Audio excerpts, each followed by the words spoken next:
Eme catchy na tagline, join me as I visit this newly opened food park in Imus, ang Southside Bazaar. Una natin trinay yung ihaw-ihaw. 20 pesos yung dugo, 20 pesos isaw manok, and 35 pesos yung tenga. Ayos dito, malinis at masarap yung suka.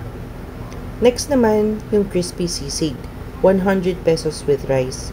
Mas prefer ko to without the mayo. Parang ang tamis kasi pag hinalo. Totoong crispy at masarap. Sakto lang din yung serving. Si Andre naman nag-biryani. 200 pesos chicken biryani. Medyo naliitan ako sa serving pero nag-enjoy at nasarapan naman siya dyan. Hindi pa ako busog kaya bumili pa ako netong lechon belly. 120 pesos with rice. I think nasa 100 grams yung timbang nila. The meat is very tender pero parang kulang sa lasa on its own.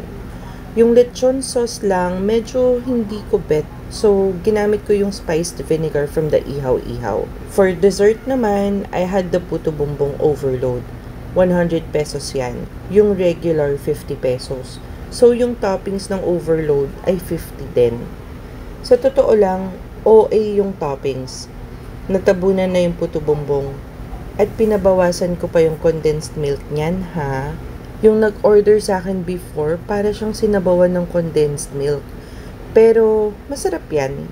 Siguro, mas okay kung yung regular na lang yung kunin mo.